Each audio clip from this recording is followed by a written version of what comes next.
Let's talk about Sanctum, and specifically how can you earn XP and airdrop points so in the future you can get some Sanctum tokens, hopefully, for minimal effort. Now when it comes to Sanctum, you've probably heard of them because one, they just won the LFG vote number 2. I think over 60% of all votes went to them. And on top of that, there's so much attention on Twitter. We have a thread from Fabiano, James Hanley, Cash. Also, by the way, $6 million in VC fundraising has been done for Sanctum. There are lots more tweets if you're keen. Noon has also talked about how you can grab pets. I'll cover this shortly. What is the alpha right now though? I believe the alpha is basically using every part of Sanctum, holding as many of the LSTs as you're keen on, and also trying to have more of the LSTs. So as an example, maybe you have 10 SOL one week, then it's 20 SOL. You keep on dollar cost averaging into these LSTs. Before we go any further, I haven't explained what Sanctum is. Sanctum allows any project to actually create their own liquid staking token. Now as a GM of Validator.com, we were potentially keen on doing this. However, we've decided against it. Just a target that we're not going for.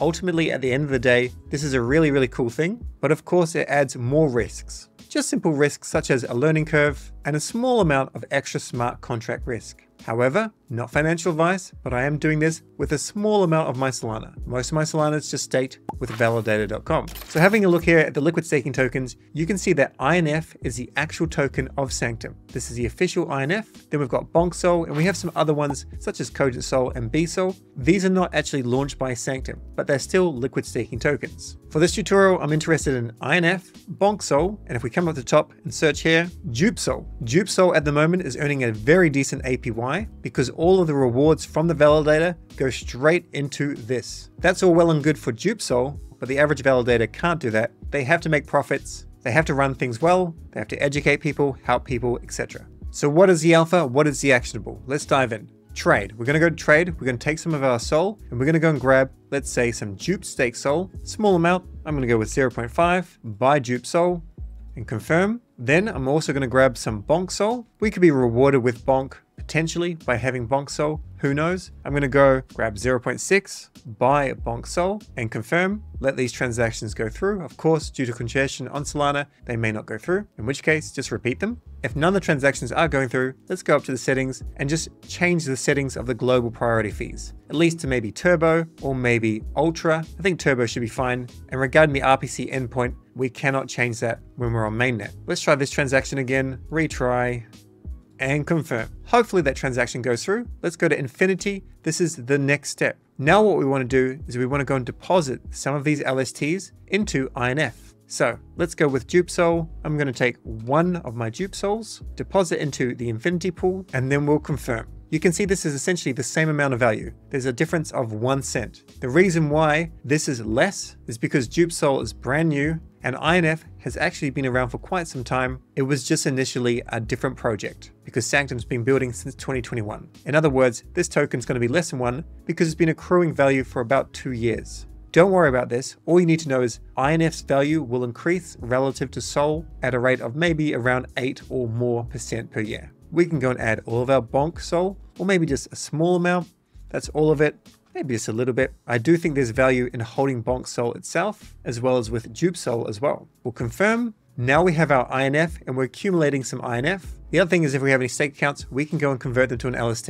I'm not going to worry about this right now though. My expectation and my speculation is by using all of these different things will give you a certain amount of XP. But the best thing to do, of course, is to have more. If you can get 10 INF, 100 INF, that would probably be the best thing. Now it's very important before we go any further, if you go to trade and if you want to actually decide to sell your INF back to say SOL, as an example, Max, there can be a price difference. If a lot of people start selling their INF, then what you'll have to do is you'll have to wait to actually unstake it. Otherwise, you risk losing some value. But when it comes to liquid staking tokens, all you have to do is just wait 1 epoch.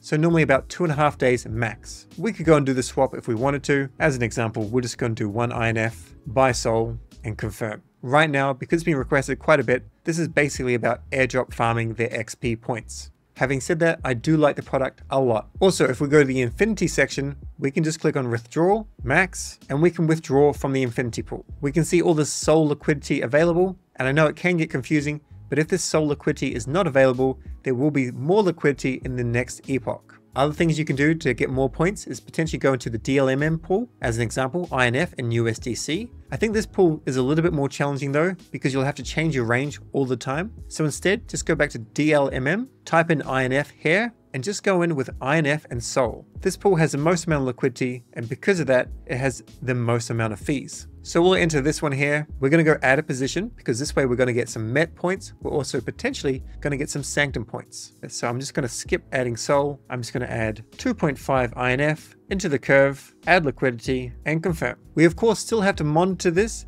However, we shouldn't see that this would actually go out of range. Ideally, it won't go out of range. For more information on Meteor, check out my Meteor video. It's linked above right now. Another option we can use is Camino. However, I don't think it's worth it right now because we cannot use it in any DeFi aspect. We can't actually take a loan against it. So you can see I've put in a small amount of INF. I'm earning a very small amount of points. If we go back to borrow and lend, and if we scroll on down, we can see with INF, there's no actual return and there's no max LTV. So as an example, we can't put in 10 INF and then go and borrow some USDC. Finally, there is a closed beta going on, and I think it's pretty cool because they're essentially making it more gamified. So if you hold these tokens, my understanding is you're actually going to get a pet.